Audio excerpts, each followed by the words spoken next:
Hi guys, it's Lynn here. Hope everyone's having a fantastic day. Now today I'm going to be taking out my epiphytic cactus plants that are here in the polytunnel out onto the hanging basket stand outside to give them a really good watering. As you can see here, they're very shriveled. And this is going to be the first real proper watering that I've given them since the winter. Now, because they're epiphytic cacti, I've been giving them a little bit of water about once a month, just enough to stop them from shriveling over the winter months. But other than that, they haven't really had any really good watering, and they've all, as you can see, coming into buds now. Lots of buds up there. Loads of buds here on my Epiphyllum, and loads of buds also forming on the German Epiphyllum, German Empress here as well, and very shriveled. So it's a lovely sunny day today. So I'm going to be taking them out onto the hanging basket stand in the garden, onto the plant rails, and thoroughly watering them. And the reason why I'm taking them out, I'm not watering them in here, is because they're so dry that if I water them, it's just going to come straight out and go onto the floor. And I'm trying to keep the polytunnel still dry as possible. It's still only early April at the moment, and I haven't watered any of the desert type of cacti, as you can see, and many are very shriveled, as you can see there, desperate for a good drink. But we're having beautiful sunny weather during the day, nice warm temperatures, but over night time it's got almost down to 0 a couple of times, and more cold, quite some cold nights forecast as well this week. So obviously I'm not going to be watering them, and I wouldn't normally give the epiphyllums a very good watering because of the cold nights, but they're so desperate to be watered I can't put it off any longer. So obviously I'm going to have to give them good water and then bring them back in here before it gets cold tonight. So they're going back into the polytunnel again after they've thoroughly had a thorough soaking. And then we have a heater here that comes on if the temperature drops too cold, which it's going to the next few nights, so that's going to keep them all warm in here. So that's what this bit of a video vlog is going to be here. And I've got Hansi, my wonderful fiance, who is tall. He can reach, I can't really reach these, and a bit hard to get off the hook, so he's going to help because he's tall to lift them off and then put them onto the hanging rails, I should say, outside the plant hangers, and give them all a good watering. This is my Epiphyllum Pegasus. This one is already down anyway, so I can give this a good water without having to worry about taking it out. So I'm going to give this one a good watering while it's still in here. I've been giving watering to my big old Thanksgiving cactus as well without any problems. But as you can see, a lot of the apuntias are looking very shriveled, desperate to be watered, but I'm holding back because it is just a bit of a dodgy time of year with the very cold nights, and a lot of the aloes as well, all in desperate need of a good drink. So I'm going to be probably giving them a bit of water later this week once the very cold nights have stopped. And the reason why I'm saying that is because although I've got a heater there, so it never, with the heater on, it never drops below 5. With the heater on, it's usually about 5, 6, 7 Celsius of a night, which is about 41 to about 45 degrees Fahrenheit. It's still cold if they're sitting in cold, sort of wet soil of an evening time. So that's why I'm holding back on watering any of the desert type of cacti. I'm going to be giving the Echeverias a bit of a watering probably the next couple of days as well. But today I'm focusing on the Epiphyllum. So here we go, guys. This is them all now, and I'm going to show you them taking them out and giving them a good water. Now that's them all taken out into the yard out there, and the only one I've kept this one here. This is my monkey's tail Cleistocactus collodimonensis, and that's because this one is a bit more rot prone than the other type of sort of epiphytic cacti. So this one I won't be giving a water yet. I'll give this a good water when it comes out outside onto the hanging rails permanently for the spring and summer, just waiting till the cold nights are gone.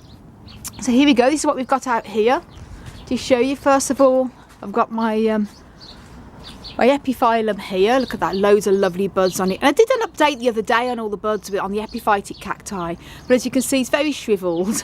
And this one here as well, lovely juicy fruit seed pod there, and another lovely seed pod there. Still will be a long time before it's ready to harvest because they're still very firm. Have to wait till it's squashy like a grape.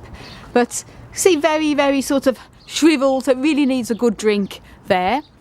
This is my zigzag epiphyllum here. This doesn't normally flower until the autumn time, but it's still quite shriveled, as you can see, so that's going to need a good drink. Epiphyllum German Empress is very desperate for a drink, very shriveled there.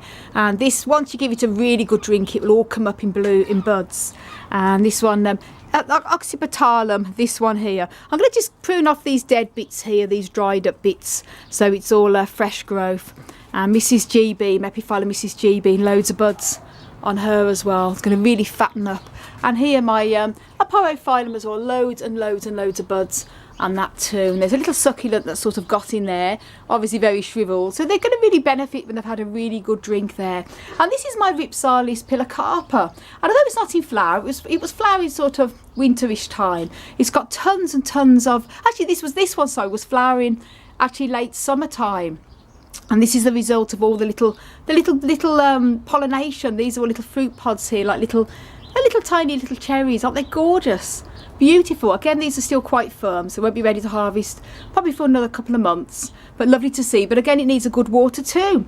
So that's a little bit about these, and now I'm going to give them all a good water. And what I'm going to be doing is I'm going to be giving them their first water with a 1/4 strength tomato feed.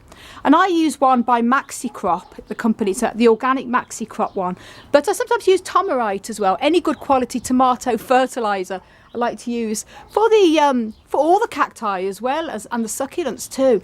Now I normally use it at half the strength that I recommend using for tomatoes, and I give them the water usually every 3 to 4 weeks, or sort of every 3rd to 4th watering I give them. But because this is their first real watering, the proper watering where I'm thoroughly soaking the soil, I'm only going to be using it at 1/4 the strength, because if I use it at half the strength it might be a little bit too strong for them. As I say, a lot of them are already forming buds anyway, but it will give them a bit of a booster.